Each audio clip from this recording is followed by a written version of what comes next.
مالک کائنات نے انسان کی پیدائش سے پہلے ملائکہ اور جنات کو پیدا فرما رکھا۔ مالک کائنات نے جب اپنی امانت کو دینا چاہا،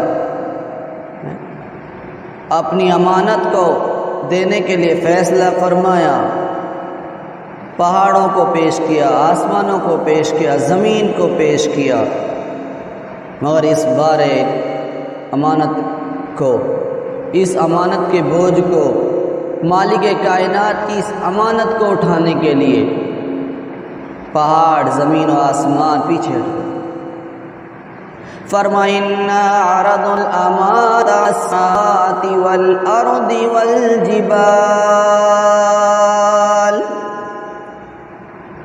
ہم نے اپنی امانت کو آسمانوں پر پیش کیا، پہاڑوں پر پیش کیا۔ اِنَّا عَرَضْنَا الْأَمَانَةَ عَلَى السَّمَاوَاتِ وَالْأَرْضِ، ہم نے اپنی امانت کو آسمانوں پر پیش کیا، زمین پر پیش کیا، والجبال، پہاڑوں پر پیش کیا، آسمانوں نے انکار کر دیا۔ ہم دوسری امانتوں کو جھیل سکتے ہیں، ہم بار الہی کو جھیل سکتے ہیں، مالک کائنات اس امانت کے بوجھ کو جھیلنے کی ہم میں طاقت کوئی نہیں، کوئی نہیں۔ زمین نے کہہ دیا نہیں، مجھ میں اتنی طاقت نہیں، مجھ میں اتنی ہمت نہیں، میں اس بوجھ کو جھیل لوں۔ اے زمین کیوں، آج تو اس کو جھیل لے، اس بوجھ کو لے لے، بار امانت الہی کی، مالک کائنات کی اس امانت کو لے لے، تیرا نام ہو جائے گا، تیرے نعرے نعرے ہو جائیں گے۔ فرمایا نہیں، پہاڑوں کا بوجھ ڈالو گے جھیل لوں گی، مجھ کو چیر کر دریا بناؤ گے جھیل لوں گی، مجھ کو کاٹا جائے گا، مجھ کو بار بار میں لوگ اس طرح سے ادھیڑنے کریں گے، برداشت کر لوں گی۔ پوری مخلوق کا بوجھ جھیل سکتی ہوں، پہاڑوں کا بوجھ جھیل سکتی ہوں، انسانوں کا بوجھ جھیل سکتی ہوں، چرندوں درندوں پرندوں کا بوجھ جھیل سکتی ہوں، دریاؤں کا بوجھ جھیل سکتی ہوں، مگر اس امانت کو برداشت کرنے کی مجھ میں طاقت نہیں۔ پہاڑوں پر پیش کیا، پہاڑوں نے انکار کیا، تراشا جائے گا، خراشا جائے گا، میرے پتھروں کو ریزہ ریزہ کیا جائے گا، برداشت کر لوں گا، مگر اس بوجھ کو جھیلنے کی مجھ میں طاقت نہیں۔ ہائے ہائے، اس بوجھ کو انسان نے جھیلا۔ میں نے شروع میں بتایا تھا، انسان سے پہلے ملائکہ کو اور جنوں کو بھی اللہ پاک نے پیدا فرما رکھا تھا، مگر ان سے نہیں پوچھا، کیوں؟ پیدا کرنے والے کو پہلے سے معلوم تھا۔ اور انسانوں کو گالی دینے والوں اور بشر کو برا کہنے والوں، ذرا دل پر ہاتھ رکھ کر سوچو، اگر تم بشر کی طاقت نہیں سمجھتے، اگر تم انسان کا مقام نہیں سمجھتے، عظمت انسان تمہارے دل میں نہیں، تمہارے ایمان میں نہیں، اور تمہارے لیے جینا کوئی گوارا نہیں۔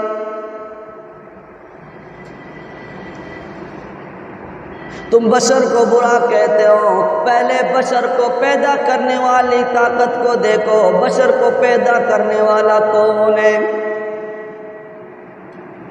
مالک کائنات خود ارشاد فرماتے ہیں، آسمان کو میں نے بنایا، زمین کو میں نے بنایا، پہاڑوں کو میں نے بنایا، دریاؤں کو میں نے بنایا، ہواؤں کو میں نے بنایا، رات اور دن کو میں نے بنایا، ساری کائنات کو بنانے والا میں۔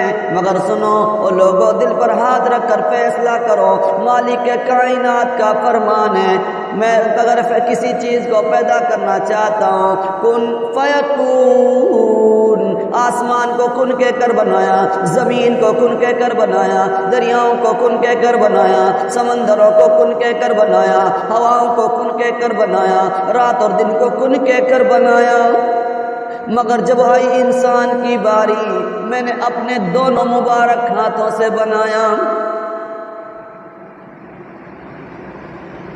مگر ہمارے دل میں یہ بات بیٹھتی کوئی نہیں۔ او لوگو تم پہلے انسان کو برا کہنے سے پہلے اپنے دل پر ہاتھ رکھ کر سوچو۔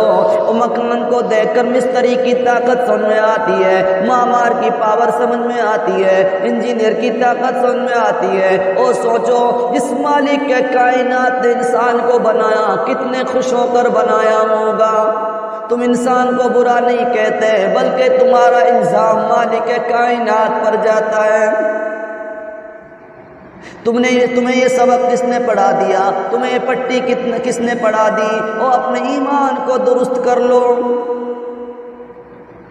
او مولانا درنگی چھوڑ دے، یک رنگ ہو جا، یک سخت ہو جا، یا سراسر موم ہو جا۔ نبی کے مصلی پر کھڑا ہو کر نماز پڑھاتا ہے، دنا دن سجدہ کرتا ہے اور نبی کے بشر ہونے کا انکار کرتا ہے۔ میرے مالک کائنات نے تو اعلان کر دیا، عظمت انسان کو سمجھا دیا۔ تو قرآن کھولتے ہو، قرآن کھولو، فرمایا والتین والزیتون۔ مالک کائنات نے اعلان فرما دیا، فرمایا والتین، قسم تین کی، قسم انجیر کی، والزیتون، قسم زیتون کی، وطور سینین، اور قسم طور سینین کی، وَهَذَا الْبَلَدِ الْأَمِينِ، اور قسم بلد امین کی۔ قسم کیوں کھائی گئی؟ آپ قسم کھاتے ہو اپنی بات کو اٹل رکھنے کے لیے، آپ قسم کھاتے ہو اپنی بات پر وزن بڑھانے کے لیے۔ میرے مالک کائنات نے یہاں قسم کیوں کھائی؟ کیا نعوذ باللہ کوئی بات کمزور تھی؟ نہیں، یہاں مقام انسان کو سمجھانا مقصود ہے، انسان کی عظمت کو سمجھانا مقصود ہے۔ پہلے یہاں ان آیتوں میں قسم کھا کر یہ فیصلہ دیا کہ میں نے ان چیزوں کو پیدا کیا، ان چیزوں کے انداز نرالے ہیں، ان کی شان نرالی ہے، ان کی مثال نرالی ہے۔ جب ان کا یہ حال ہے تو انسان کا کیا مقام؟ فرمایا والتین، قسم انجیر کی، انجیر ایسا پھل ہے جس میں گٹھلی کوئی نہیں، چھلکا کوئی نہیں۔ کیلا کھاؤ گے اندر گٹھلی نہیں اوپر چھلکا ملے گا، کھجور کھاؤ گے اوپر چھلکا نہیں اندر گٹھلی ملے گی، سنترا کھاؤ گے چھلکا ملے گا، انار کھاؤ گے چھلکا ملے گا، دوسرے پھل کھاؤ گے چھلکا ملے گا۔ گٹھلی انجیر ایسا پھل ہے انجیر میں گٹھلی کوئی نہیں، چھلکا کوئی نہیں، اوپر کوئی چھلکا نہیں۔ کیوں؟ کیا مطلب؟ فرماؤ میرے بندے تو بھی ایسا ہی بن جا، اوپر تیرے اوپر کفر کا چھلکا نہ ہو، تیرے اندر شرک کی گٹھلی نہ ہو، حسد کی گٹھلی نہ ہو۔ فرما انجیر خشک بھی فائدہ دیتا ہے، ترک بھی نفع دیتا ہے، موسم پہ بھی نفع دیتا ہے، بغیر موسم بھی نفع دیتا ہے۔ فرما میرے بندے تو بھی ایسا ہی بن جا جیسا میں نے انجیر کو بنایا، تو کسی کو تکلیف نہ پہنچا، تو اپنی زندگی میں لوگوں کو نفع پہنچانے والا بن۔ تیری زندگی میں نیک ایسے کام کر جا، مدارس بنا جا، مکاتب بنا جا، مساجد بنا جا، خانقاہیں بنا جا، دوسرے نیک کام کر کے چلا جا، حافظ عالم بن کر چلا جا، اپنی اولاد کو حافظ بنا کر چلا جا، تو قبر میں ہوگا تیرے لیے نیکیوں کی بارش ہو رہی ہوگی۔ فرمایا قسم کھائی زیتون کی، فرمایا زیتون ایسا پھل ہے، زیتون کا تیل ایسا تیل ہے جلاؤ گے سیاہی کوئی نہیں، بدبو کوئی نہیں۔ دوسرے تیلوں کو جلاؤ گے، سرسوں کے تیل میں، مٹی کے تیل میں سیاہی آئے گی، بدبو آئے گی۔ تو فرمایا میرے بندے تیرے پاس کوئی بیٹھے اس کے سیاہی نہ لگ جائے، تیرے پاس سے کوئی شرک کی بو نہ آ جائے، تیرے پاس سے بدبو نہ آ جائے، نفاق کی بدبو نہ آ جائے، کفر کی بدبو نہ آ جائے، دشمنی کی بدبو نہ آ جائے۔ تو میرے پیارے دوستو بزرگو ذرا ہم سمجھیں۔ فرمایا وطور سینین، قسم طور سینین کی۔ اور لوگوں تمہیں بتاتا چلوں طور سینین ایسا پہاڑ ہے، دنیا بھر میں چکر لگاؤ گے کہیں کسی بیماری کی جڑی ملے گی، کہیں کسی بیماری کی بوٹی مل جائے گی، مگر سنو طور سینین ایسا پہاڑ ہے جہاں موت کے علاوہ ہر بیماری کے لیے جڑی بوٹی کا علاج ہے۔ فرما میرے بندے جو بھلائی کافر میں نہ ہو، جو بھلائی مشرک میں نہ ہو، جو بھلائی منافق میں نہ ہو، جو بھلائی یہودی میں نہ ہو، جو بھلائی نصرانی میں نہ ہو، وہ میرے بندے تیرے اندر ہونی چاہیے۔ انسان کے مقام کو سمجھایا جا رہا ہے۔